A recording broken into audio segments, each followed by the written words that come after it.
और इसमें भूतड़ा परिवार के ऊपर तो भगवान देवादिदेव महादेव की कृपा है,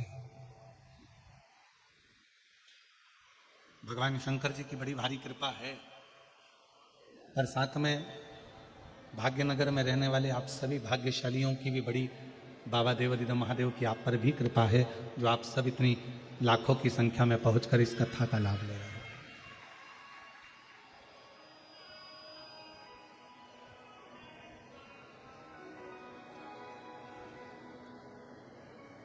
कल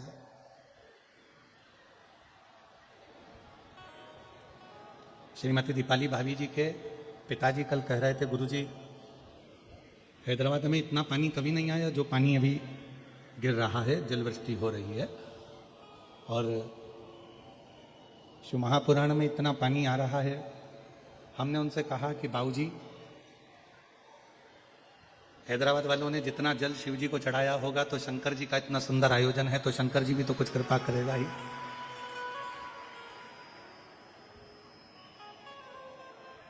और ये उसी की कृपा।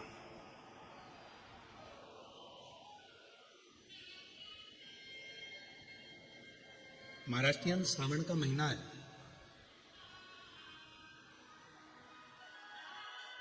और यहां पर मेरी जितनी जीजियां बैठी हैं ना, जितनी बेटियां बैठी हैं, जितनी मेरी माताएं बैठी हैं, जितनी जीजियां बैठी हैं, इनमें से आधी से ज्यादा भले हैदराबाद में रह रही हों पर इनका मायका आधे से ज्यादा का महाराष्ट्र में ही होगा, बहुत सारा होगा।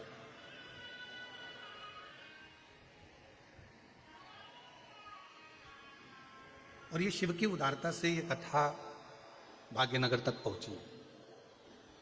स्वर्गीय श्री रामनिवास जी भूतड़ा जी की स्मृति में स्वर्गीय श्रीमती शकुंतला देवी जी की स्मृति में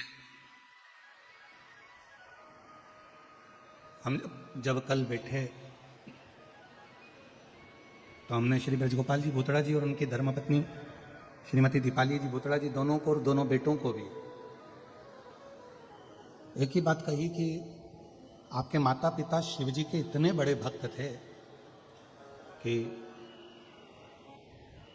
जब तक घर में शंकर भगवान का कोई अभिषेक नहीं हो जाता, जब तक शिव जी का कोई अर्चन, भगवान शिव की आराधना नहीं हो जाती, तब तक वो भोजन भी नहीं ग्रहण करते।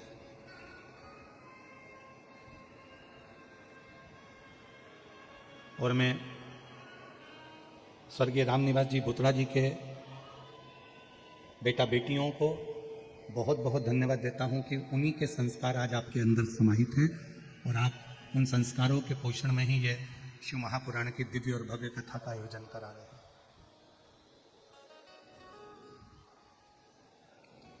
अभी आपके ऊपर निर्भर है कि आप इस कथा में से कितना गागर में से कितने सागर में से गागर भर सकते हो,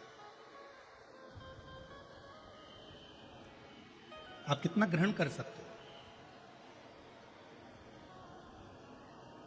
जलवृष्टि अपना काम करेगी,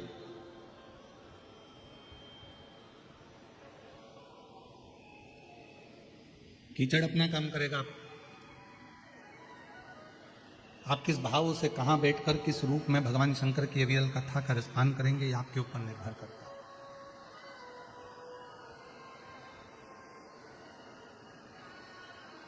आप कितना शिव भक्ति को प्राप्त करते हैं, ये आपके ऊपर निर्भर करता है। और मौका मिला है 5 दिवसीय शिव महापुराण की कथा का, जो 13 तारीख आज से प्रारंभ हो रही है 1 बजे से 4 बजे तक, 17 तारीख तक चलेगी। उसमें से आप कितना ग्रहण करते हो, कितना लेते हो और कितना अपनी जिंदगी में उतारते हो, ये आपके ऊपर निर्भर करता है। एक देवराज नाम का ब्राह्मण इसी पवित्र शिव महापुराण की कथा में से थोड़ा सा अंश ले लेते हैं।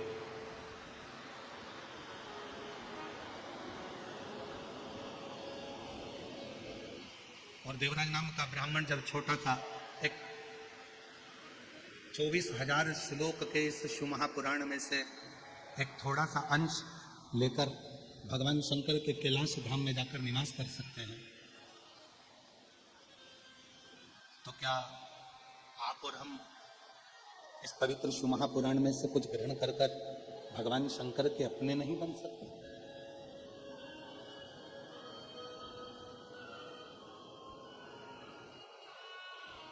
शिव महापुराण की कथा एक विश्वास की कथा,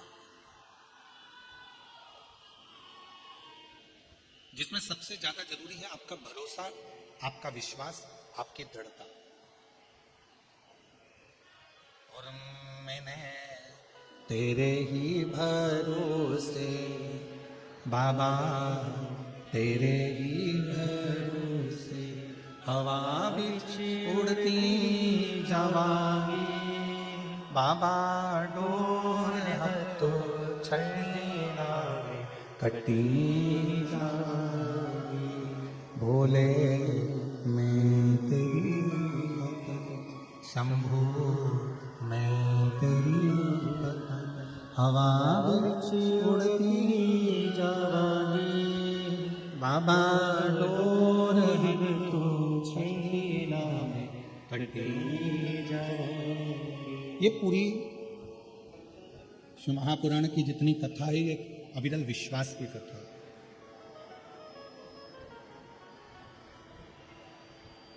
एक भरोसे की कथा।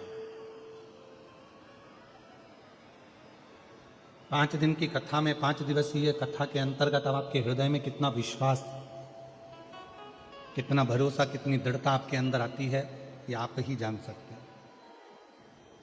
और ये निश्चित है, यदि ये 5 दिवसीय शिव महापुराण की कथा आपने हृदय से श्रवण कर ली और जो कामना लेकर आप श्रवण कर रहे हैं, 3 महीने में मेरा देवाधिदेव महादेव आपके भंडार भर ही देता है, ये निश्चित।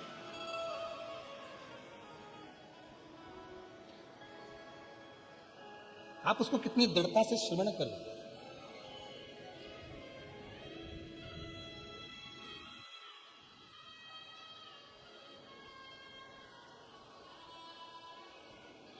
तुलसी बाबा जी ने भगवान शंकर को विश्वास कहा,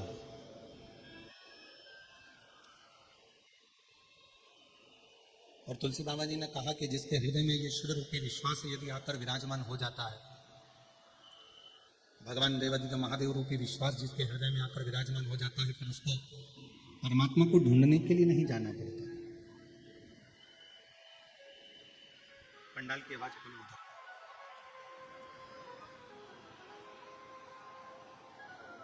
जब भगवान देवाधिदेव महादेव रूपी विश्वास, भगवान शंकर रूपी भरोसा, भगवान शिव रूपी विश्वास जब हमारे हृदय में आकर विराजमान हो जाता है, तो फिर मनुष्य को परमात्मा को ढूंढने नहीं जाना पड़ता।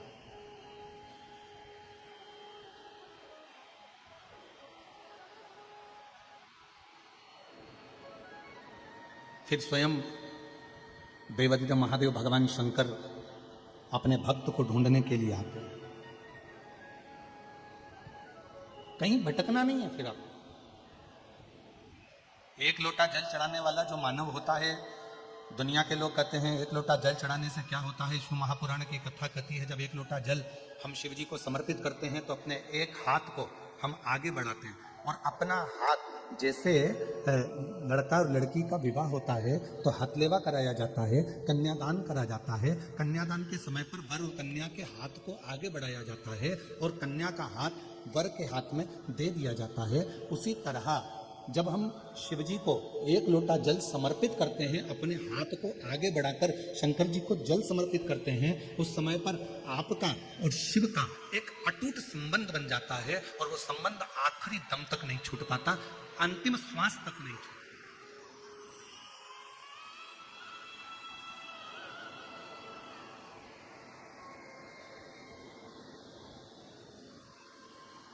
और वो संबंध फिर किसी व्यक्ति या विशेष से नहीं जुड़ा है।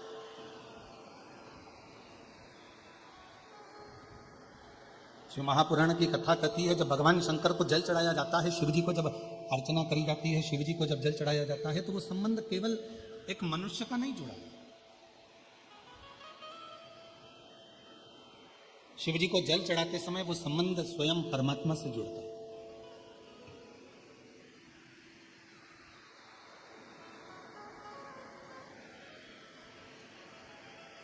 कई लोग कहते हैं गुरुजी, क्या नारायण भगवान को भजने वाले को भगवान शंकर को भजना चाहिए? कई लोग कहते हैं भगवान कृष्ण को भजने वाले को क्या भगवान शंकर को भजना चाहिए? कई लोग कहते हैं भगवान शंकर को भजने वाले को क्या नारायण को भजना चाहिए? क्या भगवान कृष्ण को भजना चाहिए? मेरी जीजियों, मेरे जीजाओं, मेरी बेटियों बेटाओं, मेरी माताओं, मेरे भाई, अपनी चित्तवृत्ति में एक बात उतार कर रखिए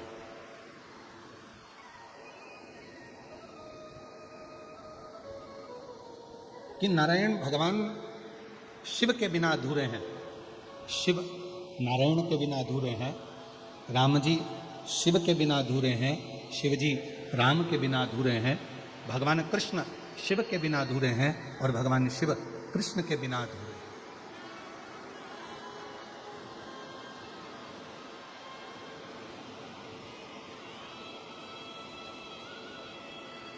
जो शिव को भजने वाला है वो नारायण को अवश्य भजे। और शिव महापुराण की कथा कहती है जो नारायण को भजने वाले हैं, राम राम कहने वाले हैं, कृष्ण कृष्ण कहने वाले हैं, श्रीमन नारायण बोलने वाले हैं, भगवान नारायण का भजन करने वाले हैं, नारायण की स्तुति में डूबने वाले हैं, भगवान नारायण का मंत्र जाप करने वाले हैं, उनको शिव का नाम अवश्य ग्रहण करना चाहिए।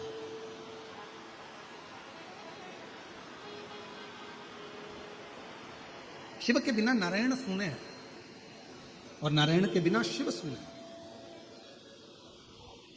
और यहां तक हमारे शास्त्र कहते हैं विष्णु पुराण में, कूर्म पुराण में, ब्रह्म वैवर्त पुराण में, स्कंद पुराण में, लिंग पुराण में, शिव पुराण में यहां तक वर्णन किया गया कि यदि कोई मानव, कोई मनुष्य संसार में जन्म लेने वाला यदि कोई मानव अगर राम और शिव में भेद करते हैं, नारायण और शिव में भेद करते हैं, शिव और नारायण में भेद करते हैं, तो उनको बार बार मृत्यु लोक में जन्म लेना पड़ता है और बार बार 84 लाख योनियां काटना पड़ती है, पर उनकी गति नहीं हो पाती।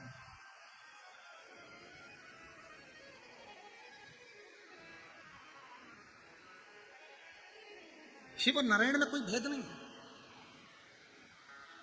जरा विचार करिए, तिरुमाला में विराजमान मेरे वेंकटेश भगवान, तिरुमाला में विराजमान मेरे श्री नारायण हरि जब इस भूमंडल पर मृत्यु लोक में आए, क्योंकि मेरे भगवान नारायण का तो स्थान स्वर्ग है, वैकुंठ है। ब्रह्मा जी ब्रह्मलोक में हैं, भगवान विष्णु वैकुंठ लोक में हैं और मेरे भगवान शंकर मृत्यु लोक में।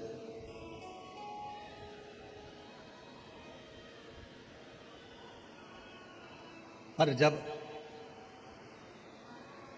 जिस समय पर भगवान नारायण मृत्यु लोक में आए, पृथ्वी पर भ्रमण करते करते पधारे और पृथ्वी पर आने के बाद में भगवान नारायण को लगा कि इस भूमंडल पर मुझे तप करना है, मुझे साधना करना है,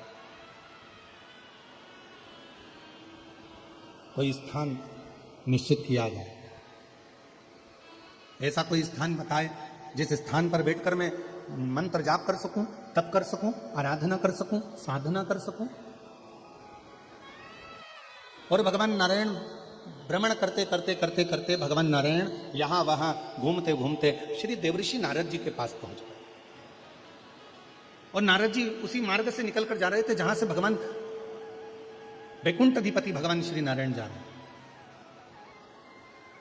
देवऋषि नारद वहां से निकलते निकलते जा रहे हैं। नारायण श्रीमन नारायण, नारायण श्रीमन नारायण, श्रीमन नारायण, नारायण श्रीमन नारायण, लक्ष्मी नारायण, सत्यनारायण, नारायण हरि नारायण, लक्ष्मी नारायण, सत्यनारायण, नारायण हरि नारायण, लक्ष्मी नारायण, सत्यनारायण, नारायण हरि नारायण, नारायण श्रीमन नारायण नारायण श्रीमन नारायण श्रीमन सब बोलिए नारायण श्रीमन नारायण। भगवान श्री नारद जी महाराज निकल कर जा रहे थे और जो नारद जी ने भगवान श्री नारायण को देखा, आज तो बैकुंठ अधिपति, जो बैकुंठ का निवास करने वाले,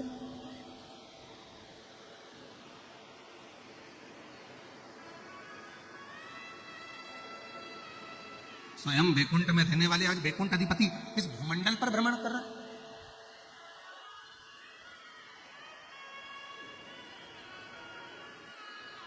देवऋषि नारद ने हाथ जोड़कर प्रणाम किया, नमन किया। नारायण प्रभु नारायण, नारायण प्रभु श्रीमन नारायण। भगवान विष्णु मुस्कुरा दिए।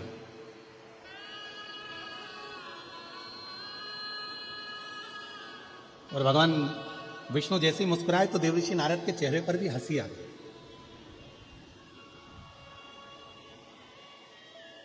शिव महापुराण कहती है, ये दुनिया का सबसे बड़ा गिफ्ट है आपके चेहरे की प्रसन्नता।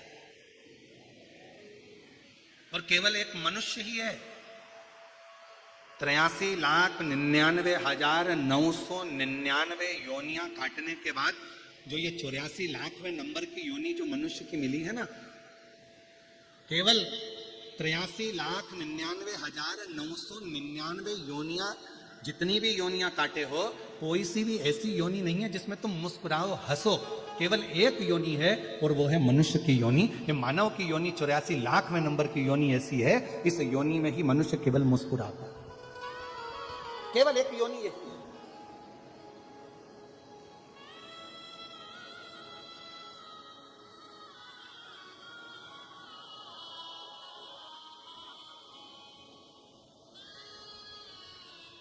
ब्रज गोपाल भैया, हम आपकी एक बात कहना चाहेंगे हैदराबाद के इस पवित्र प्रांगण में कथा के। कल हम जब आ रहे थे तो सभी लोग अपना अपना सुना रहे थे गाड़ी के अंदर कि गुरुजी इतना पानी गिर रहा है, ऐसा पानी गिर रहा है, कीचड़ हो गया, पानी भरा गया। फिर नीचे पंडाल में पाट बिछाए गए, लकड़ी के पाटे लगाए गए, फिर पाटे के ऊपर पन्नी बिछाई गई, पॉलीथीन, फिर पन्नी बिछाकर फिर कालीन बिछाया गया, फिर उसको बिछाकर फिर कुर्सियां लगाई गई, सोफे लगाए गए और जो सभी पंडालों में बैठने की व्यवस्था करी गई।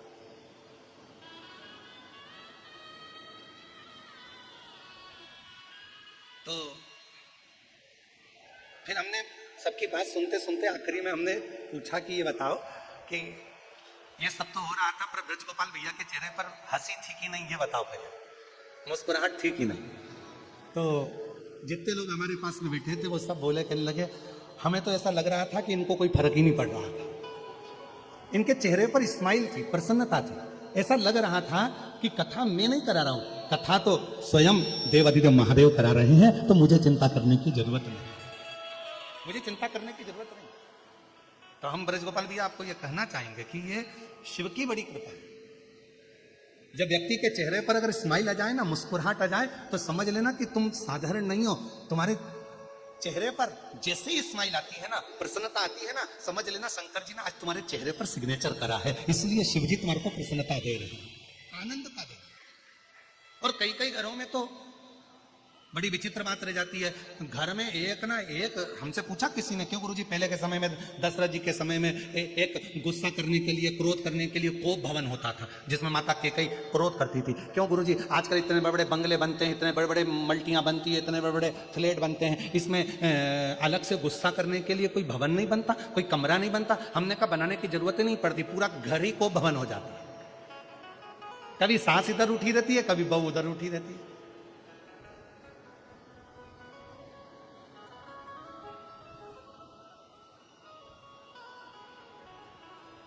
और देखा जाए ना तो आज के जमाने में काम करने वाले कम मिलते हैं। आज के जमाने में फैक्ट्री में काम करने वाले कम मिलेंगे, घर में काम करने वाले कम मिलेंगे, दुकान पर काम करने वाले कम मिलेंगे, पर जितने भी मिलेंगे काम करने वाले कम मिलेंगे, पर कान भरने वाले ज्यादा मिलेंगे। जितने मिलेंगे झाड़ू लगाते लगाते एक भाई अगर काम भी कर रही, झाड़ू भी लगा रही ना, तो धीरे धीरे फुसर फुसर कान भरती जाती है। देख लो, और तुम्हारी बाजू वाली है ना झाड़ू लगा रही है, और झाड़ू लगा तुम्हारी बाजू वाली है ना वो ऐसा कर रही थी। अब बता, सेठानी को कहना चाहिए तू काम कर के कान भर।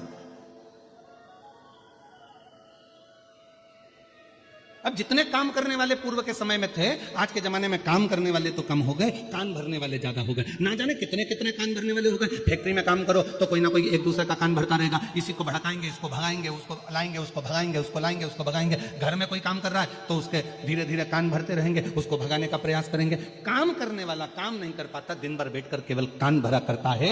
शिव महापुराण की कथा में स्वयं शंकर भगवान माता पार्वती जी से कहते हैं, हे पार्वती चल, मैं तुझे अमरनाथ की गुफा में लेकर चलता हूं।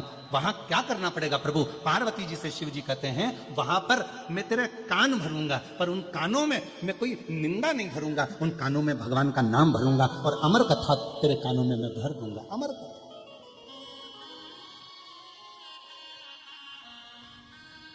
और वो अमर कथा भरूंगा जिस अमर कथा को श्रवण करने के बाद फिर तुझे जन्म नहीं लेना पड़ा।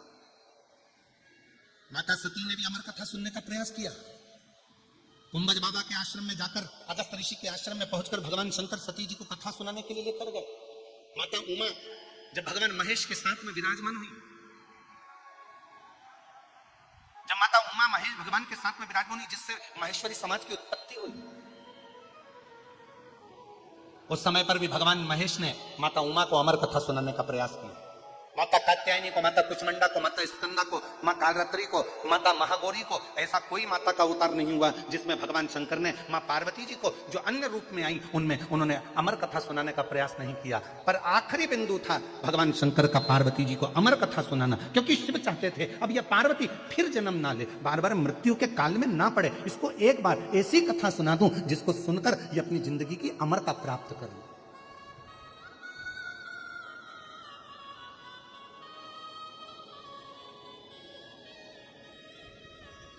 और मेरे बाबा सुना दो ऐसी कथा जिसे सुनकर मैं भी अमर हूँ। भोलेनाथ सुना दो ऐसी कथा जिसे सुनकर मैं भी अमर हूँ, जिसे सुनकर मैं भी अमर हूँ, जिसे सुनकर मैं भी अमर हो। भोलेनाथ सुना दो ऐसी कथा जिसे सुनकर मैं भी अमर हो। मेरे बाबा सुना दो ऐसी कथा जिसे सुनकर मैं भी अमर हो। वो कथा मुझे सुना। पार्वती जी से कहा, चल मैं तुझे कथा श्रवण कराने के लिए लेकर चलता हूं। और भगवान शंकर भगवान मां जगत जननी को अमरनाथ की गुफा में कथा श्रवण कराने के लिए ले गए। सबको हटाया,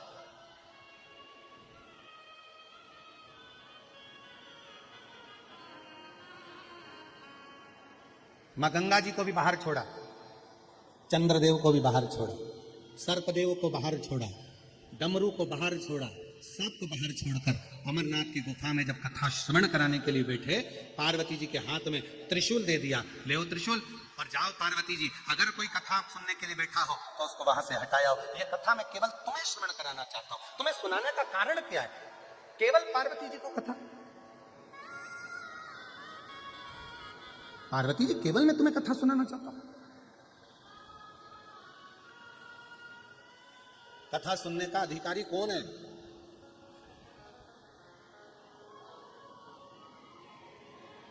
है मेरी हैदराबाद की जीजियों और मेरे हैदराबाद के जीजाओं, शिव महापुराण की कथा किसको सुनने को मिलती है? स्वयं माता पार्वती जी ने शिव जी से पूछा था यह सवाल कि आपकी शिव महापुराण की कथा सुनने का अधिकारी कौन है? तो कहा, जिसने अपनी जिंदगी में, अपने जीवन में एक बार भी मुझे दिल से पुकारा होता है, शिव जी कहते हैं उसको मृत्यु लोक में मनुष्य देह में एक बार शिव महापुराण की कथा श्रवण करने का मौका जरूर मिलता है और फिर संसार सागर में उसका पुनर्जन्म नहीं होता।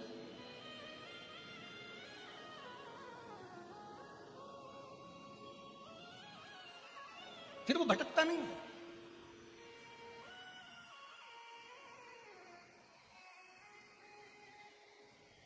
एक विश्वास के साथ जब हम शिव महापुराण की कथा को, पार्वती जी ने हाथ में त्रिशूल लेकर कथा को श्रवण करना चाहा, कथा सुनने के लिए मां जगतजननी बैठ भी गई, कथा चालू भी हो गई और कथा में मन भी लग गया। पार्वती जी का ऐसे नहीं कि चित्त नहीं लगा, हृदय लगा उनका कथा श्रवण करना।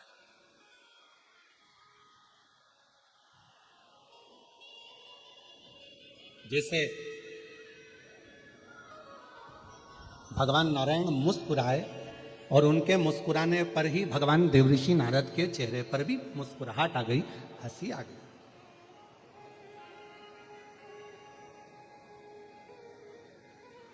पूछा,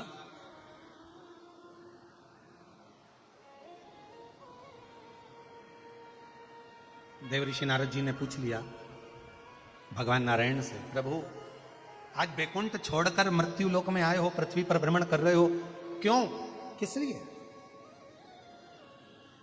भगवान नारायण ने कहा कि मुझे इस पृथ्वी पर तप करना, साधना करना। तो भूमि कौन सी चुनी जाए?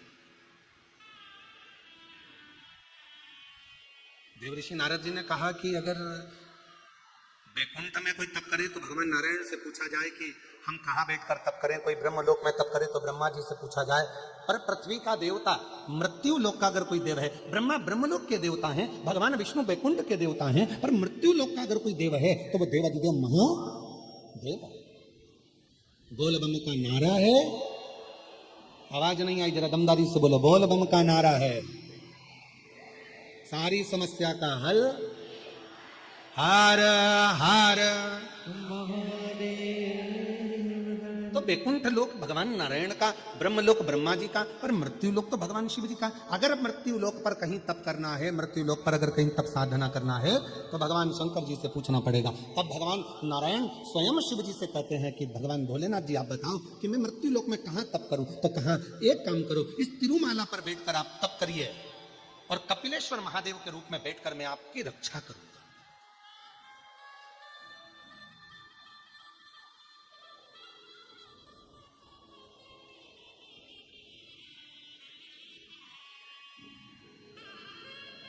आप देखो तिरुमाला के शिखर पर भगवान नारायण बैठकर कपिलेश्वर महादेव के रूप में भगवान स्वयं शिव विराजमान हो गए। भगवान ऐसा कोई भगवान नारायण का तीर्थ बता दो जिस तीर्थ में शिव ना हो। बद्रीनाथ जाएंगे, केदारनाथ जी हैं। श्रीनाथ जी का दर्शन करने के लिए नाथ द्वारा जाएंगे, एकलिंग जी हैं।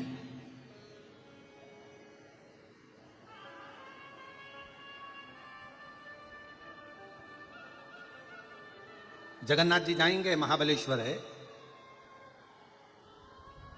ऐसा कोई तीर्थ, द्वारका जी जाएंगे, नागेश्वर सोमनाथ जी है।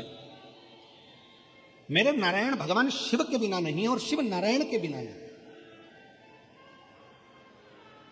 पर संसार के लोगों ने भेद कर दिया बहुत, हम नारायण वाले हम शंकर जी का नाम नहीं लेंगे, हम कृष्ण वाले हम शिव जी का नाम नहीं लेंगे, हम शिव वाले हम नारायण का नाम नहीं लेंगे। पर शिव महापुराण की कथा कहती है कभी भेद ना करिए। देवताओं में सीधी सीधी सी एक बात है, गुलाब जामुन खाओगे भी तो पेट में जाएगी, बर्फी खाओगे तो पेट में जाएगी, जलेबी खाओगे तो पेट में जाएगी।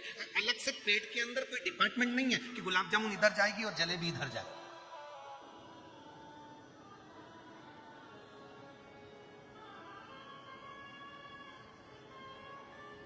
तुम्हारा मन पड़े राम कहो, तुम्हारा मन पड़े कृष्ण कहो, तुम्हारा मन पड़े शिव कहो, तुम्हारा मन पड़े दत्त कहो, तुम्हारा मन पड़े, तुम जिसका भजन करते हो, जिसका स्मरण करते हो उसको भजो। पर इतना जरूर याद रखो, शिव महापुराण की कथा कहती है कि विश्वास के साथ में भजो, भरोसे के साथ।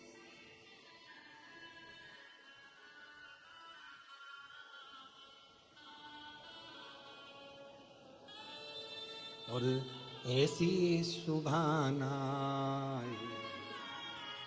आए ना ऐसी शान, ऐसी सुभाना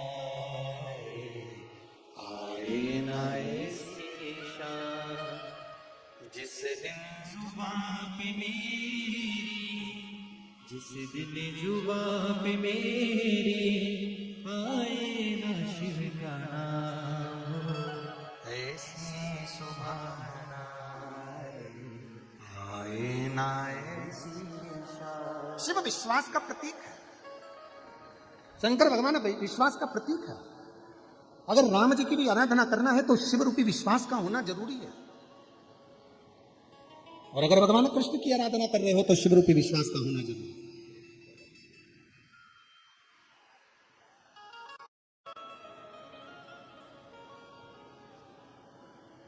ये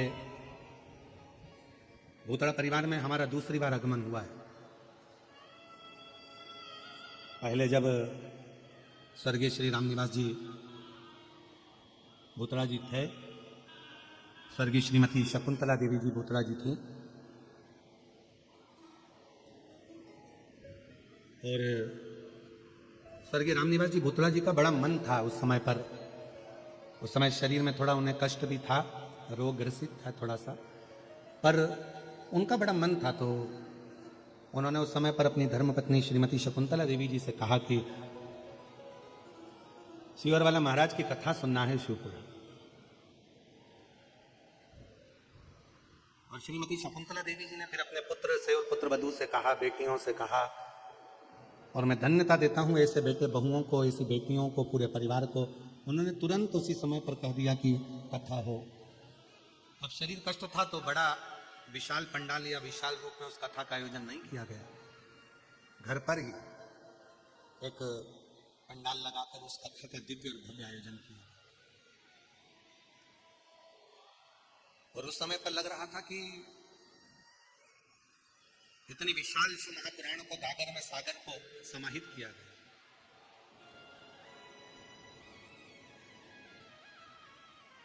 और जब हम कल आ रहे थे तो उस समय पर कोई कह रहे थे कि गुरुजी पंडाल लगाए हैं बड़े बड़े, और हैदराबाद है, यहाँ अभी इतना शिव जी की कथा का लोग भाव जानते कि नहीं जानते पता नहीं, इतना लोग आएगा कि नहीं आएगा। पर हमने देखा कि ब्रजगोपाल जी के चेहरे से लग रहा था कि उन्होंने अपने जितने लोग मिल रहे थे उन सबसे कह दिया था कि यह मत सोचना कि लोग आएंगे नहीं। और आज पहले दिन ही इतनी जलवृष्टि में भी आप जो लाखों की संख्या में आए हो, ये बता दिया कि शिव भक्ति किसको कहे। और पहली कथा है वृंदावन में बांके बिहारी जी को पर्दा होता है, यहाँ पहली कथा है जिसमें आपको भी पर्दा करके बैठना पड़ रहा है पानी के कारण, जलवृष्टि के कारण।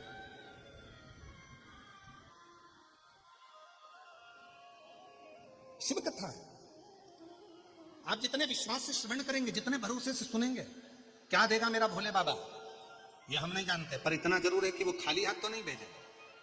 उसका भरोसा जितनी दृढ़ता के साथ में आप उसे ग्रहण करेंगे। एक पत्र आया है, अच्छा है, देखिए।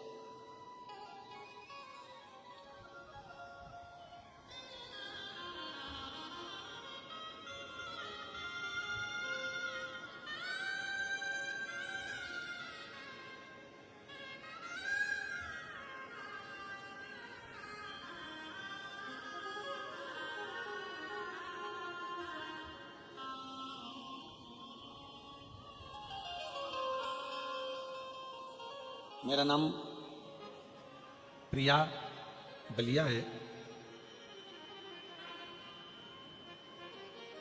हैदराबाद की ही रहने वाली हैं। कहीं बैठी हो तो हाथ हिला सकती हैं, प्रिया बलिया। कहीं बैठी हो तो हाथ हिला सकती हैं, प्रिया बलिया।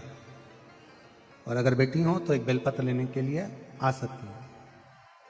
मैं भोले बाबा का क्या बखान करूं। पत्र एलईडी पर चल रहा है, आस्था चैनल पर और एलईडी पर पत्र चल रहा है, आप हमारे साथ में पढ़ सकते हैं। मैं भोलेनाथ में आपका बखान कैसे करूं, मेरे पास कोई शब्द नहीं है। 2021 से मेरे पास कोई नौकरी नहीं थी, सब लोग मुझे हीन नजर से देखते थे।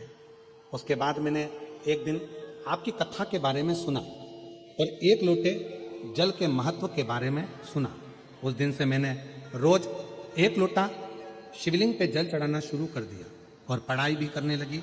और भोलेनाथ आपकी कृपा से मेरी 2023 में बैंक में सरकारी नौकरी लग गई। मैं आज बाबा को यहाँ धन्यवाद देने के लिए आई, बाबा को प्रणाम करने के लिए।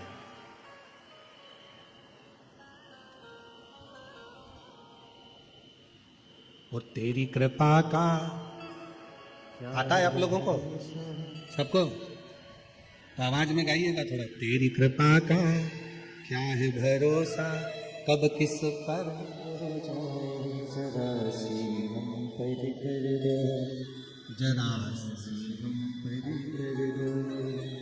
तेरी कृपा का क्या है भरोसा, कब किस पर हो जाए, जरा सी हम पर कर दो, जरा सी हम पर कर दो।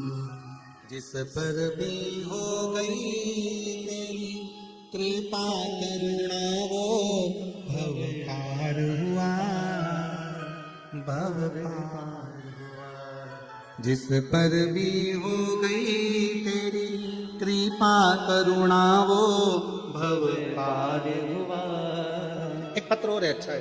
पार हुआ, पापी हो चाहे जितना उसका भी बाबा उद्धार हुआ, उद्धार हुआ। पापी हो चाहे जितना उसका भी बाबा उद्धार हुआ, उद्धार हुआ। मैं भारती बाई हैदराबाद के, कौन से आप लोग जरा पढ़ के बताओ क्या लिखा है। मैं भारती बाई हैदराबाद के धूलपेट, सही बोले हम? धूलपेट निवासी। कहीं बैठी हो तो हाथ हिला सकती हैं। आप ही हैं? आ जाओ, एक बेलपत्र ले जाना, आ जाओ। मैं बाबा का क्या गुणगान करूं गुरुदेव, बहुत कुछ मेरे बाबा ने मुझे दिया है। मेरे पति की तबीयत बहुत खराब हो गई थी, डॉक्टरों के हिसाब से ठीक नहीं थे, पर बाबा पर एक लोटा जल चढ़ाते चढ़ाते आज बाबा की कृपा से मेरे पति पूर्ण रूप से स्वस्थ हो गए और कोई बड़ी गंभीर बीमारी बाबा ने हटा दी। शिव कृपा किसको कहते हैं?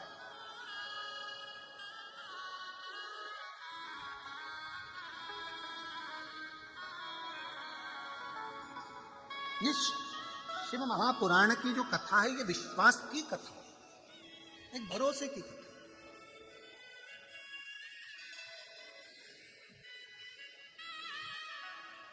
आप जितना जितना भरोसे के साथ शिव महापुराण की कथा को श्रवण कर रहे हो,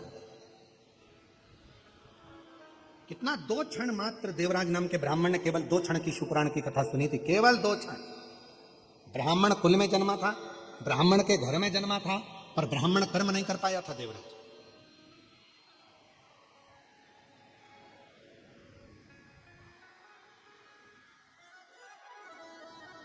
घर में अच्छी पत्नी थी, अच्छे बच्चे थे देवराज के घर में,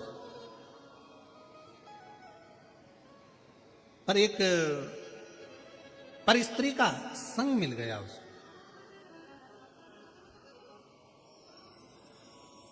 और एक पर स्त्री का संग मिला तो उस स्त्री ने देवराज से कह दिया, रानी के गले में जो हार पड़ा रहता है, रानी के गले में जो हार पड़ा हुआ है, वो हार मुझे चाहिए। ये देवराज से उस पर स्त्री ने कह दिया।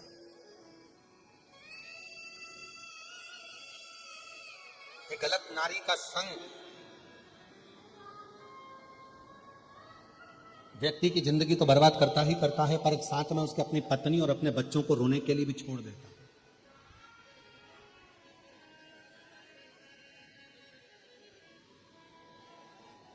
इसलिए शायद भविष्य पुराण में एक बड़ी सुंदर बात लिखी है कि जानवर पर भरोसा कर लेना,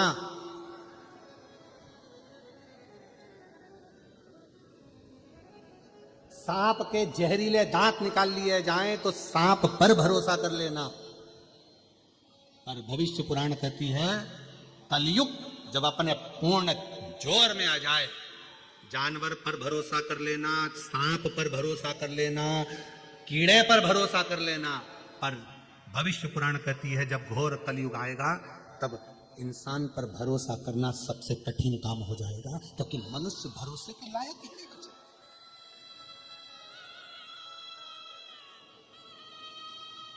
भरोसे के लायक नहीं। हर व्यक्ति ये सोच में बैठा है बस।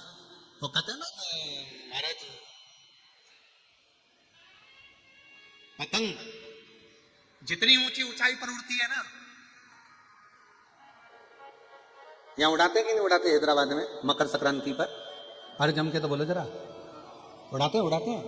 हाँ, पतंग जितनी ऊंचाई पर उड़ती है, आसपास की बिल्डिंग के जितने लोग रहते हैं उस पतंग को काटने की तैयारी में लग जाते हैं। पतंग जितनी ऊंची रहेगी उसको काटने वालों की संख्या उतनी ज्यादा रहेगी। उसी तरह मनुष्य जितनी ऊंचाइयों पर बढ़ता चले जाएगा, उसको काटने वाले भी तैयारी में बैठे रहते हैं कि कैसे काटना, कैसे काटना। एक पतंग उधर से आ रही है काटने वाली, एक इधर से आ रही है, एक इधर से, एक उधर से, और वो हवा में उड़ती चली जा रही। और भोले मैं तेरी पतंग, शंभू मैं तेरी पतंग, हवा बिच उड़ती जाऊंगी। पर आस पास की बिल्डिंग वालों को यह नहीं मालूम है कि पतंग किसके हाथ में है।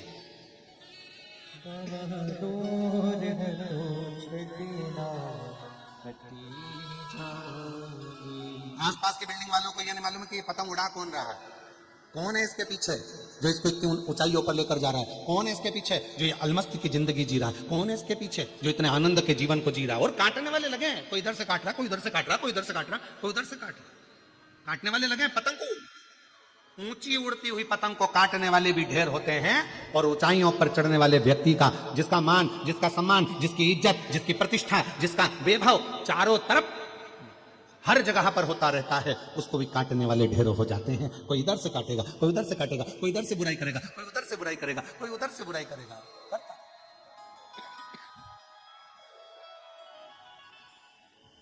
और भोले मैं तेरी शंभू मैं तेरी हवा उड़ती जावांगी, बाबा डोर तो छड़ीना में कटी जावांगी, शंभू मैं तेरी। शिव कथा कर रही है, भगवान शंकर का चरित्र कर रहा है। देवराज नाम का ब्राह्मण अच्छी संगत में था, परिवार भी अच्छा था, पत्नी भी अच्छी थी, बच्चे भी अच्छे थे, पर एक ऐसी परिस्त्री मिल गई जिसने बच्चों से भी दूर कर दिया, पत्नी से भी दूर कर दिया, माता पिता से भी दूर कर दिया, रिश्ते नातों से भी दूर कर दिया। उसने उस परिस्त्री ने, ना जाने उस स्त्री ने किस तरह से उस देवराज को अपना बना लिया। अब देवराज से कहती कि मुझे ये ला कर दो, देवराज वो ला कर देता, देवराज मुझे ये ला कर दो, वो ला कर देता। देवराज रानी के गले में जो हार पड़ा है वो मुझे ला कर दो, तो देवराज चोरी करने चले गया, और चोरी कर कर देवराज रानी के गले का हार लेकर आ रहा था। पीछे दूत लगे हुए थे राजा के। चोरी का धन लेकर कहां जाए, एक शंकर के मंदिर में चला गया। बहुत शरीर में ताप हो रहा था, बुखार पड़ रहा था, बहुत धूज रहा था, उसका शरीर कंपन हो रहा था, और शरीर में ठंड लगने के कारण वो शिव के मंदिर में पहुंच गया, शंकर के मंदिर।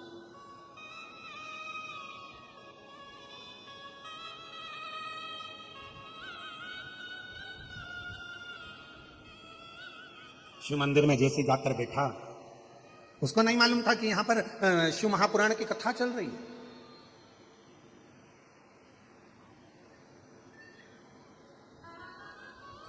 आज जब पहले दिन की कथा हो जाएगी ना, आप लोग यहां से जाते जाते अपना एक सेल्फी लोगे और फिर स्टेटस पे लगाओगे, शिव महापुराण की कथा अपने भाग्य नगर में शमशाबाद में प्रारंभ हुई। भूतड़ा परिवार मुख्य यजमान और भाग्य नगर का भाग्य चेत गया, स्टेटस लगाए। और तो जैसे स्टेटस 4 लोग देखेंगे तो उसने कि तूने बताया नहीं, बस सीहोर वाला महाराज नहीं था, कथा चल रही है। अब इतनी दूर सीहोर तो नहीं जा सकते, ना जाने कहां कहां कथा होती है, इतनी इतनी दूर नहीं जा सकते, पर अपने शमशाबाद में, अपने हैदराबाद में हो रही है, मालूम नहीं पड़ा। और आज पहला दिन निकल गया। अब जितनी बेचैनी तुमको कथा में आने की रहेगी ना, और जिसने तुम्हारा स्टेटस देखा वो दुगनी बेचैनी उसको हो जाएगी। कल जाना है मुझे, कल पहुंचना है मुझे, कल पहुंचना है।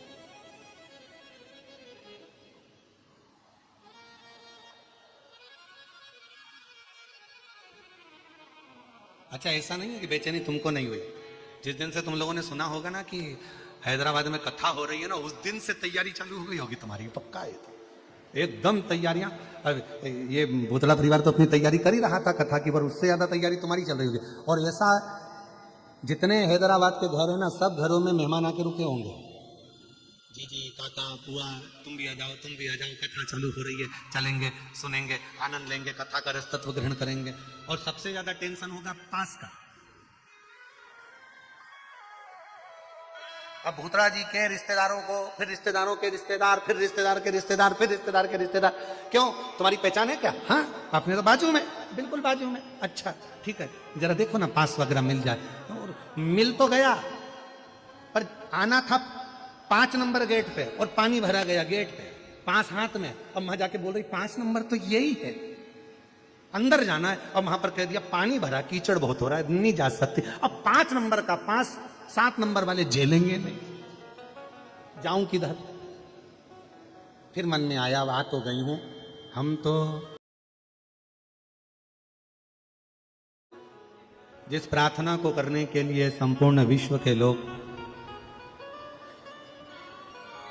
शिव महापुराण की कथा के पंडाल में आते हैं, आप भी बड़े भाव से बाबा को प्रार्थना करिए, निवेदन करिए, विनय करिए।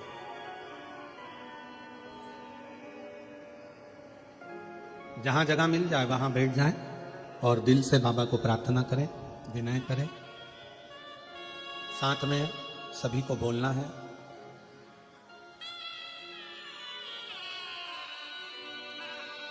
आपकी आवाज व्यासपीठ तक, व्यासपीठ और अपन सभी की आवाज देवाधिदेव महादेव तक दिल से प्रार्थना करें।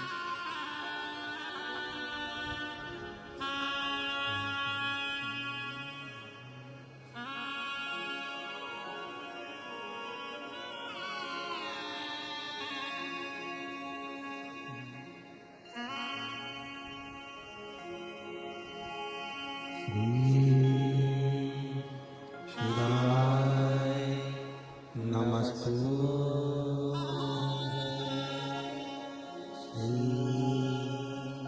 शिवाय नमस्तु,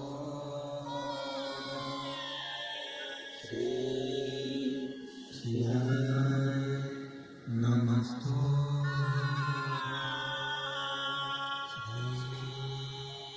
शिवाय नमस्तु,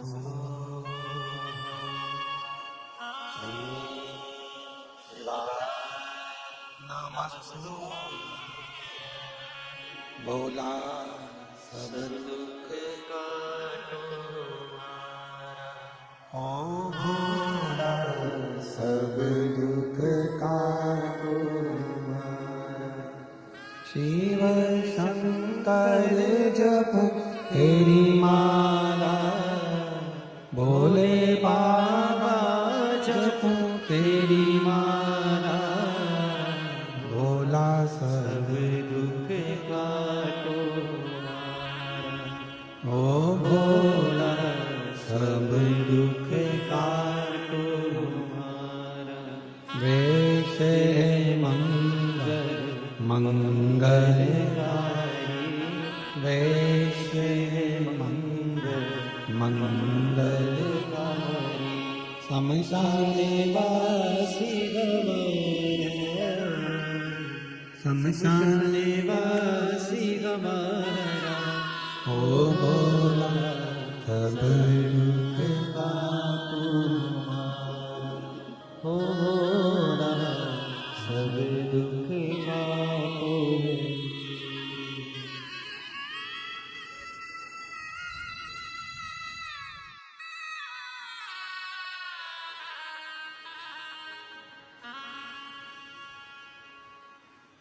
बाबा देवाधिदेव महादेव भगवान शिव, भगवान शंकर की पवित्र कथा कर रहे हैं। शिव महापुराण की कथा वर्णन कर रहे हैं।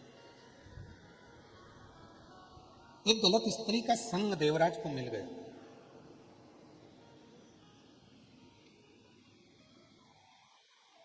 और संग ने देवराज का पूरा जीवन बिगाड़ दिया। भजन छूटा, स्मरण छूटा, नाम जाप छूटा, धर्म पत्नी छूट गई, बच्चे छूट गए।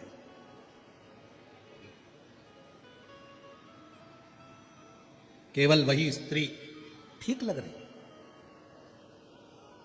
और शिव महापुराण की कथा कहती है पर स्त्री और पर धन ये व्यक्ति को एक ना एक दिन बर्बाद कर कर ही रहते हैं। पराया धन एक, उस पर अपनी गलत दृष्टि नहीं दीजिए। कोई ने कहा कि ये धन आपके पास है, उस पर गलत दृष्टि नहीं होनी, हमारा नहीं है।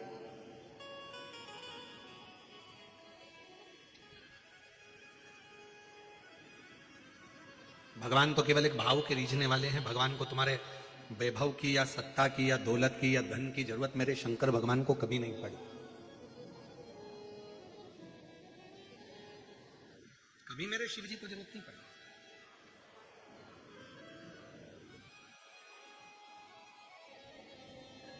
एक व्यक्ति हमसे पूछ रहा था कि भिलाई की कथा में, और भिलाई की कथा में उसने एक प्रश्न किया, क्यों गुरुजी आप कहते हो कि एक लोटा जल चढ़ाने वाला, एक लोटा जल समर्पित करने वाला जो चाहता है उसे वो मिल जाता है। फिर ऐसे कई मंदिर हैं जिन मंदिर में जल चढ़ाने वाले बहुत सारे वहां रहते हैं जो रोज जल चढ़ाते हैं, फिर भी बाबा उनकी नहीं सुनता। हमने कहा एक कथा हमारे काशी खंड में मिलती है कि एक ब्राह्मण शिवजी के मंदिर में रोज भगवान को जल चढ़ाता था, रोज शिव की आराधना करता था, रोज भगवान शंकर की पूजन करता था। रोज जो शिव जी की आराधना करने आता उसका झोली बाबा भर देता, जो शंकर जी की आराधना करने आता भगवान भोलेनाथ से जो मांगता उसको वो मिल जाता। पर पुजारी जी भगवान शंकर की आराधना में लगे रहते, एक लोटा जल चढ़ाते, मंदिर की सफाई करते, पूजन करते, अर्चना करते, बेलपत्र वगैरह सारा निर्माल्य का सामग्री एकत्रित करते, विसर्जन करते, पर उनका कोई सुनता नहीं। काशी खंड की कथा है, रिटर्न बढ़ो, काशी खंड की। अब तो किसी ने भिलाई में प्रश्न किया कि ऐसा क्यों होता है, तो हमने कहा देखो, जल चढ़ाने वाला जब बाहर से आता है और शिव जी को जल चढ़ाता है ना, तो उसके अंदर एक अटूट विश्वास रहता है कि मेरा भोले बाबा, मेरा शंकर भगवान, मेरा त्रिकालदर्शी, मेरा कैलाशी अविनाशी मेरी झोली को भरेगा, ये निश्चित है। जैसे आप लोग बैठे हो इतनी जलवृष्टि में, पंडालों में भरे हुए बैठे हुए हो, आपके अंदर कई कई माताएं, कई कई भाई लोग तो खड़े हुए हैं, नहीं है जगह, बैठे हैं, कहां बैठे, जगह भी नहीं है तो खड़े हैं वो लोग। और आपके अंदर क्या भरोसा है, क्या विश्वास है कि मैं 5 दिन की शिव महापुराण की कथा जो हमारे शमशाबाद में, हैदराबाद में, इस तेलंगाना की भूमि पर हो रही है, ये मेरा विश्वास कहता है अगर मैं ये कथा श्रवण करूंगी तो मेरा भोले बाबा 5 दिन के बाद 3 महीने के अंदर मेरी झोली भरेगा, तो वो भरेगा ही। फिर उसको कोई नकार नहीं सकता, वो भरेगा, क्योंकि तुम्हारा विश्वास दृढ़ हो गया, तुम्हारा भरोसा पक्का हो गया।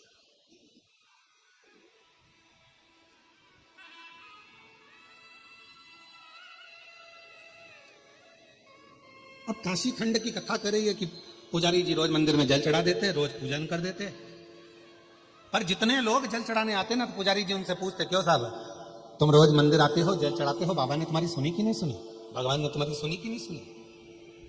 पुजारी जी को मालूम पड़ता कि इसको पुत्र दे दिया, किसी को संपदा दे दी, किसी को वैभव दे दिया।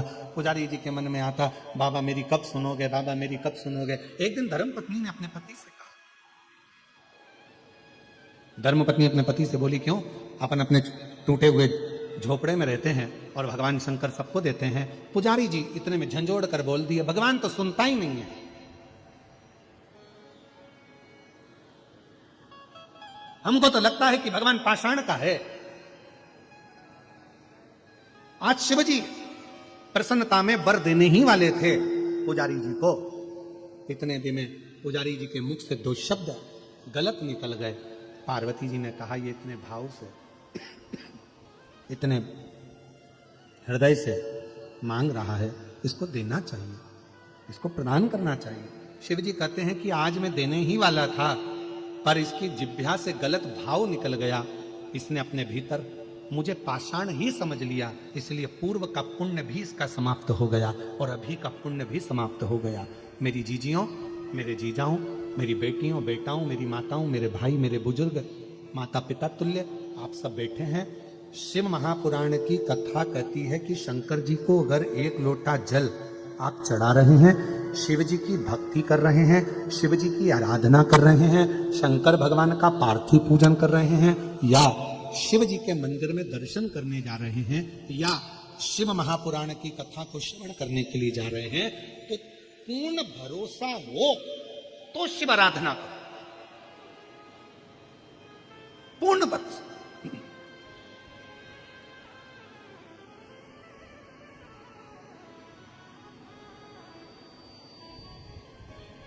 एक कथा आप लोगों ने श्रीमद् भागवत में व्यास वक्ताओं के मुख से सुनी होगी।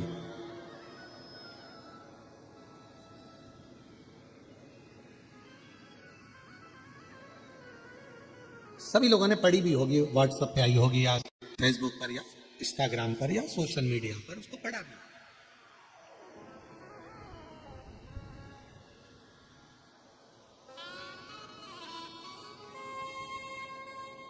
एक पंडित जी कथा कह रहे थे और कथा में कह रहे थे कि भगवान का नाम भव सागर से पार उतार देता।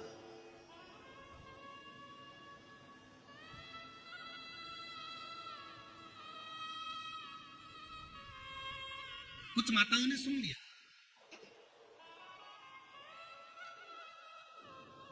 अब वो नाव में बैठी और नाव में बैठकर उन्होंने उतराई दी।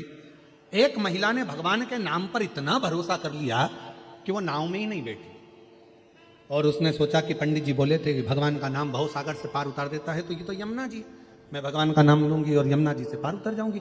भगवान का नाम लेकर वो यमुना जी में चलते चलते चलते चलते पार उतर गई। अब रोज वो यमुना जी ऐसे ही पार कर देती। एक दिन प्रवचन में महाराज जी प्रवचन देकर जा रहे थे, इतने में वो महिला मिल गई और उस महिला ने महाराज जी से कहा, महाराज जी चलो मेरे साथ चलो। महाराज जी ने नाव वाले को आवाज लगाया। महिला ने कहा, नहीं महाराज जी, आप ही ने तो कहा कि भगवान भव सागर पार कर देता, नाम ले लो तो मैं तो रोज भगवान का नाम लेकर यमुना पार उतर जाती हूँ। महाराज जी ने कहा, ऐसा कोई होता है क्या? नहीं महाराज जी, देखो मैं चलती हूँ, और वो पार उतर गई। महाराज जी से कहा, चलो आज तुमने कहा है ना, तुम भी कर देखो। महाराज जी को लगा कि मैं भव सागर पार उतरे, भगवान के नाम से वो चल जाए, पर यमुना कैसे पार उतरे? महाराज जी को जिद कर उस महिला ने जैसे ही यमुना जी में पांव रखवाया, महाराज जी तो पानी में डुबक डुबक करने लगे। महाराज जी ने उस महिला से कहा कि मुझे समझ में नहीं आया, तू कैसे पार उतर गई? उस महिला ने कहा, महाराज जी मैंने आपकी वाणी पर विश्वास करा, जब भगवान का नाम लेने वाला भव सागर पार उतर सकता है, तो भगवान का नाम लेने वाला यमुना पार भी उतर सकता है। ये मैंने आपकी वाणी पर विश्वास किया।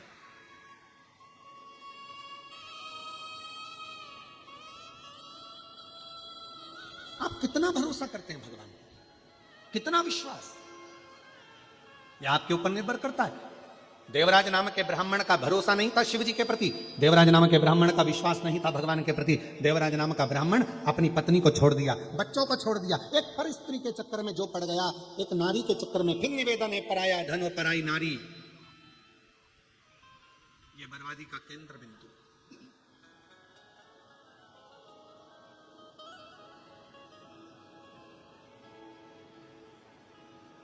किसी का पड़ा हुआ मोबाइल मिल जाता ना तो थोड़ी देर की खुशी हो जाती है, ओ किसी का पड़ा हुआ मोबाइल मिल गया। किसी का पड़ा हुआ सामान मिल जाता है तो बड़ी खुशी हो जाती है, बताओ मेरे को तो ये मिल गया, मुझे किसी की अंगूठी मिल गई, मुझे किसी की चेन मिल गई, मुझे किसी का सामान मिल गया। पड़ा हुआ सामान थोड़ी देर मिलता है ना तो थोड़ी प्रसन्नता दे जाता है, पर वो पड़ा हुआ सामान जितनी देर हमारे घर में रहता है ना, उतनी देर हमको रुलाने के लिए आतुर कर देता है, रुलाने के लिए। शिव कथा कर रही है, भगवान शंकर का चरित्र कर, शिव महापुराण की कथा कर। भगवान भोलेनाथ जी से कहना तो इतना जरूर कहना कि बाबा मुझे देना, मेरे हक का देना, मेरे हिस्से का देना, मेरी मेहनत का देना, मेरी लगनता का देना, मेरे विश्वास का देना। हे भोलेनाथ, मुझे दूसरे के हक का, दूसरे के हिस्से का मत देना, देना तो मेरे हिस्से का, और ऐसा देना कि जैसे आज भूतड़ा परिवार शिव महापुराण की कथा करवा रहा है, मैं भी अपनी जिंदगी में एक बार कथा करवा सकूं। ऐसा दिन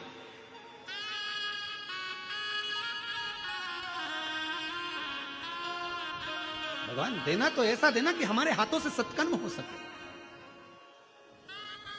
जोड़ा जोड़ा जोड़ा जोड़ा जोड़ा, आखिरी में यहीं छोड़ा, और छोड़ने के बाद फिर आखिरी में प्लास्टिक के फूल की माला, गले में इतना बड़ा फोटो, और फोटो पे प्लास्टिक के फूल की माला, और वो माला भी हवा में झूल रही।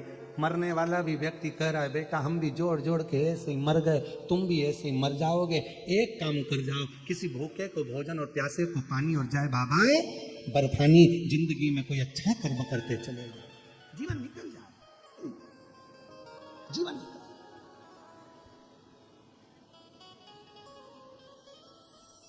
और बहुत बड़ी प्रेरणा है ये शिव महापुराण की कथा, बहुत बड़ी प्रेरणा। आज के समय का जरा मैं ब्रजगोपाल जी आपको साधुवाद दूं, मैं बहुरानी को भी, श्रीमती दीपाली भूतड़ा जी को भी धन्यवाद दूं, उनके बच्चों को, उनकी बहनों को, सबको साधुवाद दूं मैं, पूरे भूतड़ा परिवार को। ये प्रेरणा है शिव महापुराण की कथा। कि कितने भी बड़े बन जाओ, कितनी भी गाड़ी, कितनी भी फैक्ट्रियां, कितने भी बंगले के मालिक बन जाओ, पर अपने माता पिता के संस्कार कभी समाप्त नहीं होना चाहिए। यह प्रेरणा देती है ये शिव महापुराण की कथा, अपने माता पिता के संस्कार, ये प्रेरणा है शिव महापुराण की कथा। और महादेव नमन चरणों में, महादेव नमन चरणों में, स्वीकार कीजिए सबका किया है मेरा भी उद्धार कीजिए। आवाज नहीं आई, जरा दमदारी से बोले, गले में पानी लग गया क्या? जरा अच्छे से बोलिए। महादेव नमन चरणों, महादेव नमन चरणों, स्वीकार कीजिए सबका किया है मेरा भी उद्धार कीजिए, उद्धार कीजिए। है त्रिपुंडधारी, है त्रिशूलधारी, है त्रिपुंडधारी, है त्रिशूलधारी। चरणों में तेरे बाबा जी पावन है चारों, चरणों में तेरे बाबा जी पावन है चारों। तेरी देव करते वंदना, पूजे हैं सीतारा, तेरी देव करते वंदना, पूजे हैं सीतारा। हो जाए पूरी कामना, हो जाए पूरी कामना, उपकार कीजिए सबका किया है मेरा भी उद्धार कीजिए, उद्धार कीजिए। है त्रिपुंडधारी, है त्रिशूलधारी, है त्रिपुंडधारी, है त्रिशूलधारी। बाबा कृपा करे। कोई विश्वास देवराज को नहीं था, भगवान पर भरोसा ही नहीं करता था देवराज।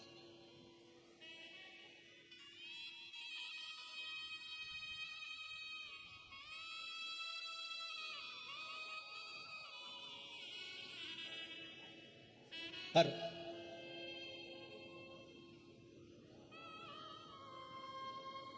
पूर्व जन्म का कोई अच्छा कर्म होगा जो देवराज को भगवान शंकर के मंदिर में चोरी का धन लेकर पहुंचा। अजामिल की कथा सुनी है आप लोगों ने?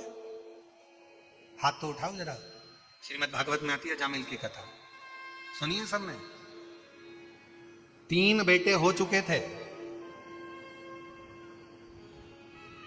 ब्राह्मण था, मंदिर जाता था अजामिल, भगवान का भजन करता था। एक सुंदर वेश्या को देखकर उस वेश्या के घर के सामने खड़ा हो जाता था। लोग कहते हैं बड़ी सुंदर है, बड़ी सुंदर है, जरा देखूं तो देखने के लिए खड़ा रहा, 1 दिन दिखी नहीं, 2 दिन दिखी नहीं, 3 दिन दिखी नहीं, 15 दिन वेश्या नहीं दिखी, 16वें दिन वेश्या का जो दीदार करा तो सोचा इतनी सुंदर, इससे तो शादी कर लो, विवाह कर लिया, बच्चे हो गए।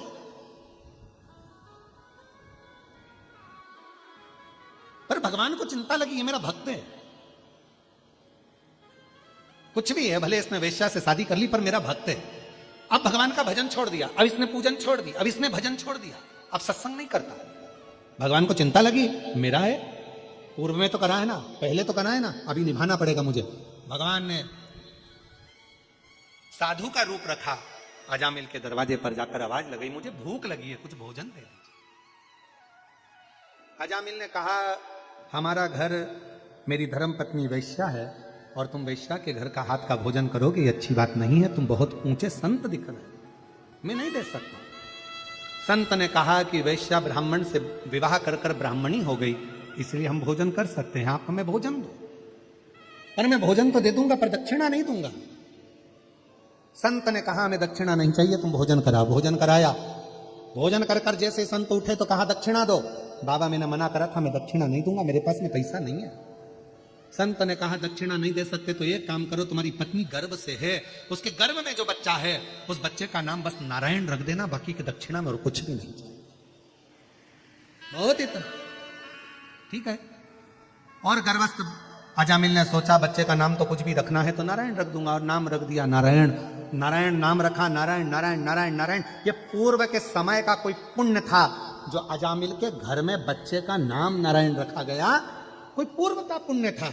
उसी तरह ये हैदराबाद वासियों, ये आपके कोई पूर्व का पुण्य होगा जो शिव महापुराण की कथा में आप बैठे हो।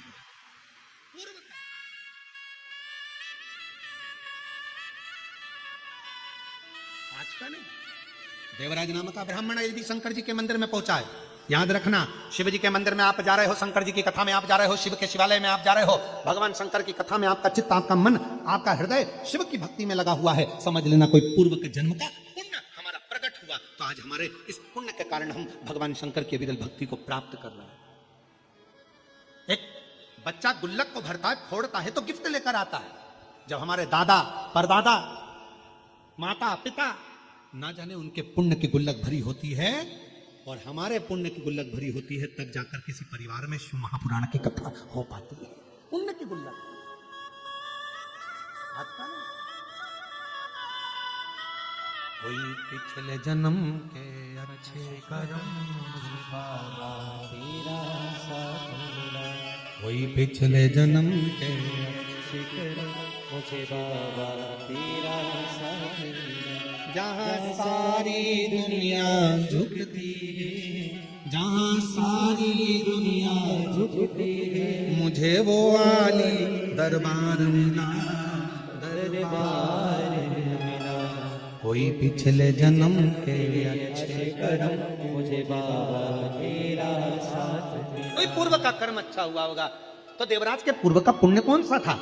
देवराज का कोई पुण्य नहीं था, पर देवराज की माता रोज शंकर के मंदिर जाती थी, देवराज की माता रोज शिवालय जाती थी। भले देवराज अपनी माता को नहीं मानता था, सम्मान नहीं देता था, आदर नहीं देता था, देवराज ने एक वेश्या का संग कर लिया था, पत्नी को छोड़ दिया, बच्चों को छोड़ दिया, पर देवराज की माता शिव की शिवालय में रोज भजन करती थी, स्मरण करती थी, शिव मंदिर की सफाई करती थी, शंकर का देवालय का शिवालय का पूजन करती थी। इसलिए देवराज नाम के ब्राह्मण के माता का पुण्य प्रबल हुआ। कहते हैं एक पुरुष जब शंकर जी को जल चढ़ाता है उस पुरुष को खुद प्राप्त होता है, पर एक नारी जब शंकर जी का अभिषेक करती है, एक नारी जब शिव को जल चढ़ाती है तो वो केवल अपना उद्धार नहीं करती है, वो नारी अपने माता के, अपने माता पिता के 71 पीढ़ी को और अपने ससुराल की 71 पीढ़ी को पार लगा देती है जब एक नारी शिव को जल चढ़ाती है।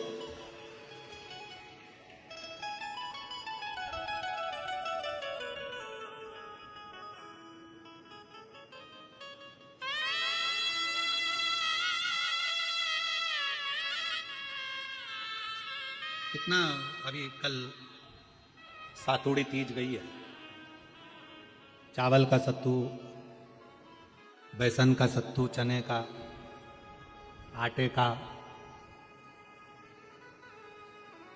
कभी पार्वती मंगल को आप सुने होंगे, जो सातुड़ी तीज करते हैं तो कभी एक आध बार पार्वती मंगल की कथा जरूर सुनना है।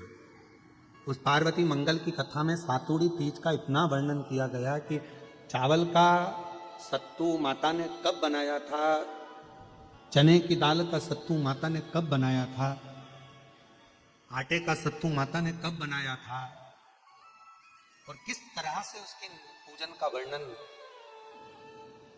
किस तरह से। कभी पढ़िए उसको, अध्ययन करिए, उसका स्मरण करिए।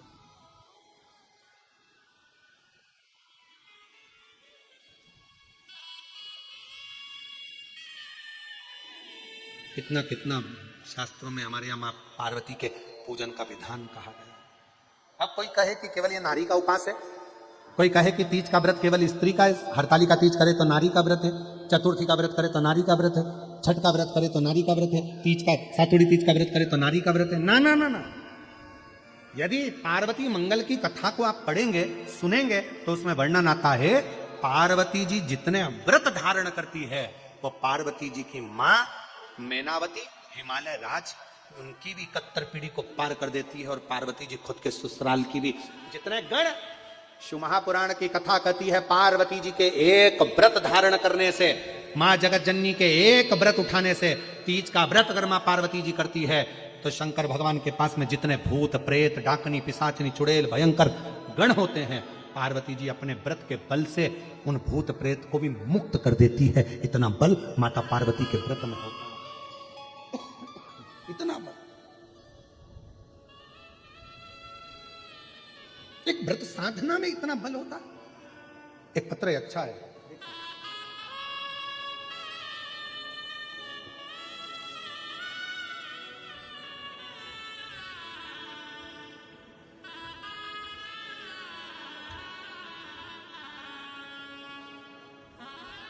मेरा नाम सोनिया है, मैं उत्तर प्रदेश के जिला सहारनपुर के गांव नया गांव की रहने वाली हूँ। कहीं बैठी हो तो हाथ हिला सकती आप ही हैं, आइएगा एक बेलपत्र ले जाइए। भोलेनाथ की कृपा का क्या गुणगान करूं। प्रभु ने 2 कृपा ऐसी की है जो मेरे लिए सिर्फ सपने के समान। मेरे पति कई वर्षों से सरकारी नौकरी की तैयारी कर रहे थे पर सफलता नहीं मिल रही थी। मैं भगवान भोलेनाथ को बहुत मानती हूँ। एक बार मेरी बहन सीहोर धाम पर गई और वहां से कंकर शंकर मुझे ला कर दिए। हम दोनों पति पत्नी ने तन मन से शंकर जी की पूजा करने लगे और मेरे पति प्रतिदिन शिवालय जाते, शंकर जी को 1 लोटा जल समर्पित करते। मात्र 3 महीने बाद 2 सरकारी नौकरी प्राप्त हुई मेरे शिव की कृपा से, शंकर की करुणा से। पर मेरे पति ने एक नौकरी को चुनते हुए, पति अभी केंद्रीय विद्यालय हैदराबाद में शिक्षक के पद पर नियुक्त हैं। मैं बाबा को यहाँ धन्यवाद देने आई हूँ। जैसे ही नौकरी की नियुक्ति पत्र आया, हम तुरंत सीहोर धाम पहुंचे। वहां भोलेनाथ जी को हमने धन्यवाद दिया और विवाह के जब 14 साल हो गए थे, 14 साल तक जब पुत्र रत्न की प्राप्ति, संतान की प्राप्ति नहीं हुई, तब बाबा से फिर प्रार्थना करी और बाबा से कंकर शंकर की पूजन करते हुए 14 साल के बाद मुझे बाबा ने औलाद दे दी। मैं बाबा को यहाँ प्रणाम करने के लिए, 2 खुशियां मेरे बाबा ने मुझे दी है, 2 खुशियां। जिनके नाम बोले जा रहा हूं काजान दो है जगह, 2 खुशियां बाबा ने मुझे। एक तो मेरे बाबा ने हैदराबाद के केंद्रीय विद्यालय में शिक्षक पद पर नियुक्ति करा दी और 14 साल के बाद, जहां औलाद का सुख नहीं था, मेरे बाबा ने 14 साल के बाद मुझे औलाद भी दे दी। शिव शिव है।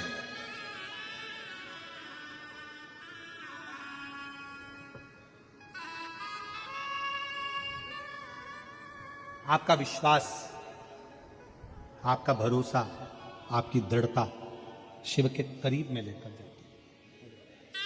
शंकर के पास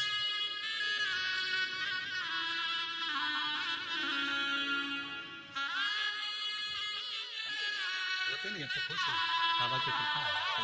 आपको आपको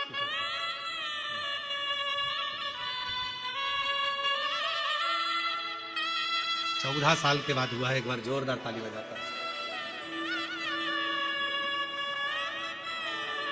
शंभू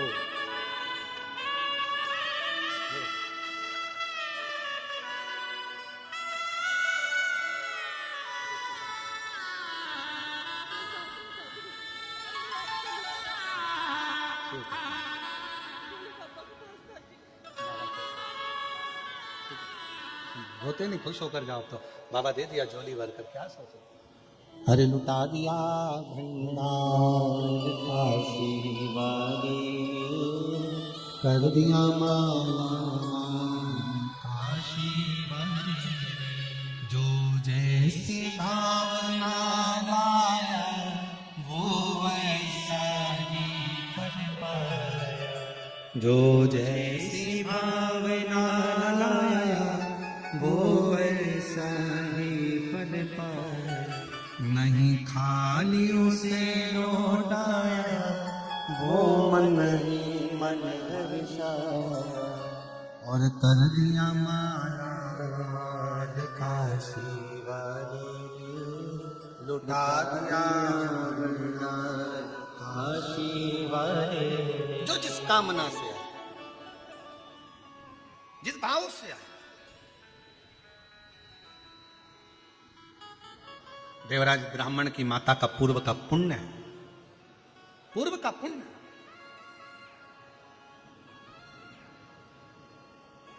और फिर निवेदन करें हमारे पूर्व का पुण्य हमको यहां तक लेकर आए।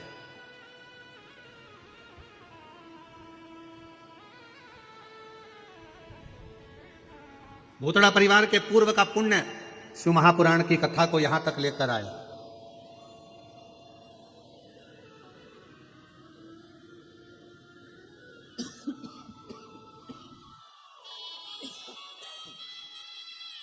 कोई पूर्व का पुण्य।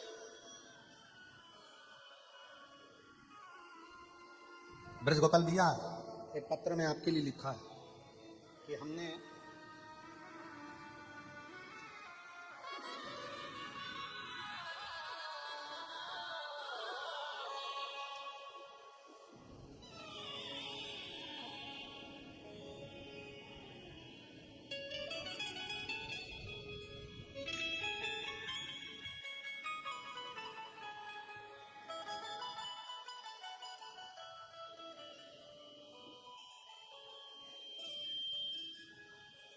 हमने कभी सोचा ही नहीं था। पत्र लिखा है राकेश ऋषि का पाटिल,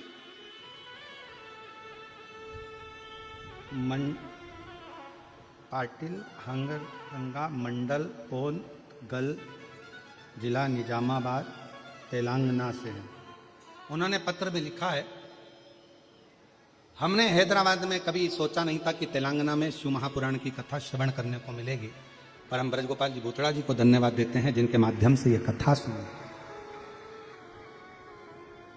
भागीरथ जी गंगा जी को लेकर आए थे और वो गंगा में ना जाने कितनों ने गोता लगाया, कितनों ने डुबकी लगाई और अपने जीवन को कृतार्थ कर लिया। और ये आपके माता पिता की पुण्याई से ये गंगा शिव महापुराण की आप लेकर आ गए। ना जाने कितने कितने जो तरस रहे थे शिव पुराण की कथा को कि कभी पंडाल में बैठेंगे, कभी पंडाल की मिट्टी को अपने मस्तक पर चढ़ाएंगे। दुनिया में केवल एक पंडाल है शिव महापुराण का जिसकी मिट्टी को भी लोग मस्तक पर चढ़ाते हैं और बड़ी से बड़ी बीमारी से छूट कर जाते हैं। यह दुनिया का केवल एक पंडाल है शिव महापुराण का, जहां लोग कथा श्रवण करने के साथ में वहां की मिट्टी को भी सिर चढ़ाने के लिए आते।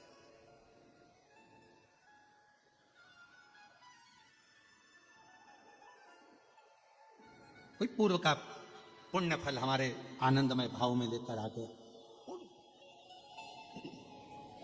शिव कथा कर रही है देवराज नाम के ब्राह्मण की माता का पूर्व का पुण्य था जो देवराज को मंदिर तक खींच कर ले गया।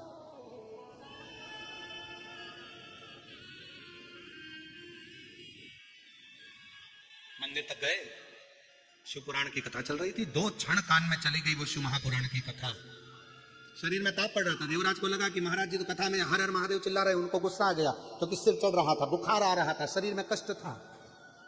जब शरीर में रोग होता है, कष्ट होता है तो भगवान का भजन नहीं सुहाता।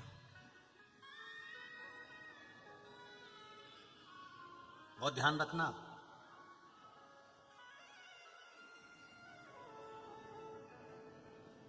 शरीर में रोग होगा तो भोजन छूट जाएगा, मन में रोग होगा तो भजन छूट जाएगा। थोड़ा सावधानी रखना।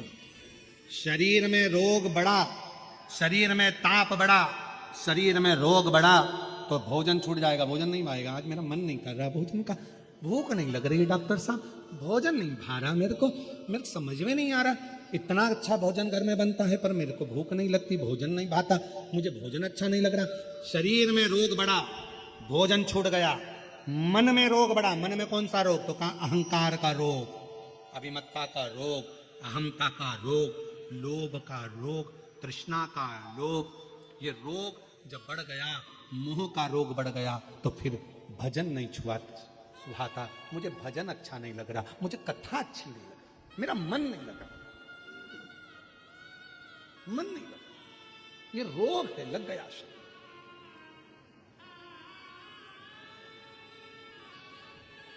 सुहा नहीं रहा, अच्छा नहीं लगा। जिनकी दोपहर में 1 बजे से 4 बजे तक जिनका घर का काम पूरा करने के बाद जिनकी सोने की आदत होती है ना 1 बजे से 4 बजे तक, अगर वो 1 बजे से 4 बजे तक कथा के पंडाल में आके बैठ जाए तो पहले दिन तो उनको मन ही नहीं लगता, सिर पे बड़े पल्लू लेके बैठ जावे पर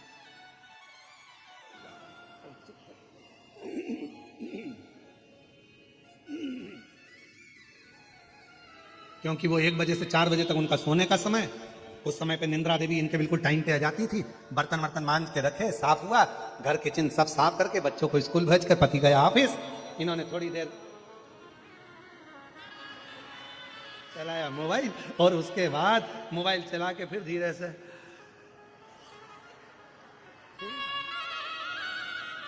अब 1 बजे से 4 बजे तक कोई डिस्टर्ब नहीं करा और ऊपर से आ गए सियोर वाले महाराज 1 बजे से 4 बजे तक कथा कर रहे। निंद्रा देवी मन में सोच रही अब मैं कहां जाऊं, ये तो बैठ गई कथा में जाकर, अब मैं कहां जाऊं। तो वो आती ऐसे ऐसे घूमती तुम्हारे आसपास में, सब दूर आती, फिर थोड़ी देर मन करता,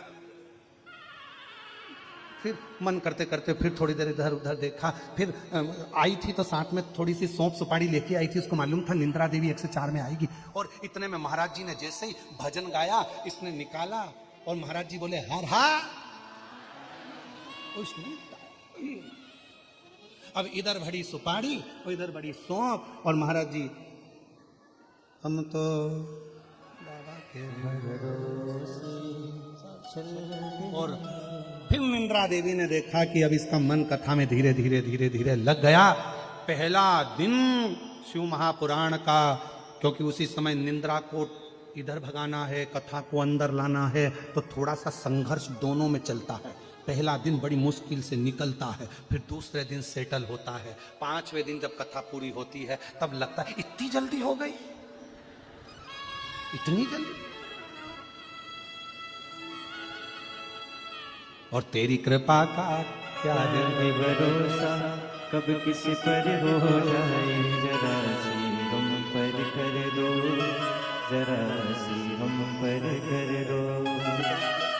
तेरी कृपा का क्या है भरोसा, कब किसी पर हो जाए, जरा सी हम पर कर दो, जरा सी हम पर कर दो।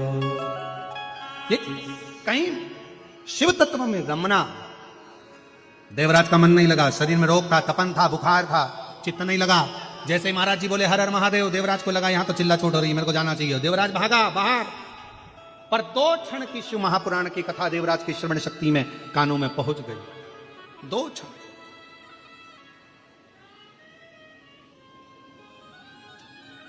और जैसे ही कथा देवराज की श्रवण शक्ति में पहुंची, पहुंचते सी देवराज को शरीर तो कांप रहा था, बेलपत्र का वृक्ष था, उसको नहीं मालूम, उसको तो लग रहा है बस कि मैं कहीं बैठ जाऊं, उसको तो लग रहा है मैं कहीं बैठ जाऊं। और देवराज बेलपत्र के वृक्ष के नीचे बैठ गए।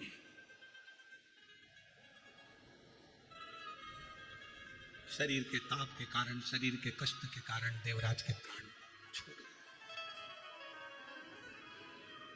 कितना पापी है, चोरी करता है, कितना पापी है, पर स्त्री का गमन करता है, कितना पापी है, कभी मंदिर नहीं गया, कितना पापी है, कभी भगवान को नहीं भजा, कितना पाप कर्म करा, उसके बाद भी देवराज प्राणों को जब छोड़ा, उसको लेने के लिए कोई नहीं आया, उसको लेने के लिए स्वयं देवाधिदेव महादेव नंदी लेकर के आए, स्वयं शिव, स्वयं शंकर भगवान नंदी लेकर आ रहा है। अब तो देवराज को भी आश्चर्य हुआ कि शंकर भगवान मुझे नंदी पर बिठा कर ले जा रहे हैं। तो देवराज ने पूछ लिया नंदी से, मैंने ना कोई पुण्य करा, ना भजन करा, ना कीर्तन करा, ना मंत्र जाप करा, ना स्मरण करा, ना कोई दान करा, ना कोई संकीर्तन करा, फिर मैंने पुण्य कौन सा करा कि मैं नंदी पर बैठकर कैलाश धाम जा रहा हूं। नंदी ने कहा तेरी माता के हाथ का पुण्य था तो तू शिव के मंदिर पहुंचा, तेरी माता का पुण्य था जो तूने शिव महापुराण की कथा 2 क्षण की श्रवण करी, और कथा का पुण्य था जो तू बेलपत्री के वृक्ष के नीचे प्राणों को छोड़ा और तुझे देव अधिदेव महादेव लेने के लिए यहां पर आया। ये पुण्य है। तो एक प्रश्न है किसी बहन जी का, उन्होंने प्रश्न करा है, मेरा नाम शोभा वर्मा है, मैं बेगम बाजार हैदराबाद की रहने वाली हूं। पहले तो मैं भूतड़ा परिवार को बहुत बहुत धन्यवाद देती हूं जिन्होंने हैदराबाद में शिव महापुराण की कथा कराई और हम जैसे शिव भक्तों को सुनने का मौका दिया, मैं धन्यवाद देती हूं। मेरे 2 प्रश्न हैं जिसको मैं लिख रही हूं। पहला प्रश्न है, पशुपतिनाथ का व्रत हम मंदिर में करते हैं और वहां पर प्रसाद बहुत सारा एकत्रित हो जाता है, कोई लेकर नहीं जाता, तो उस प्रसाद को क्या हम गरीब बच्चों को दे सकते हैं? तो शिव महापुराण की कथा कहती है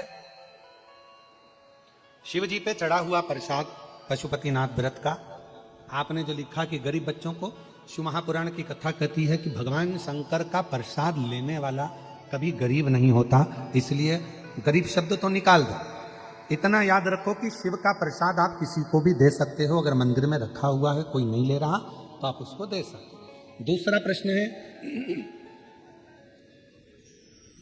हमारे यहां बेलपत्र का अगर वृक्ष नहीं है और हमको अगर बेलपत्र चढ़ाना है और हम मंदिर रोज जाते हैं, हमें बेलपत्र नहीं मिल पाती, तो हम क्या शिवजी पे मंदिर में चढ़ी हुई बेलपत्र को लाकर अपने घर के शिवलिंग को चढ़ा सकते हैं? शिव महापुराण की कथा हमेशा एक बात कहती है कि शंकर पर चढ़ी हुई बेलपत्र धोकर आप वापिस शिव को चढ़ा सकते हो, आराम से अपने घर में लाकर भी शंकर जी को समर्पित कर सकते हो।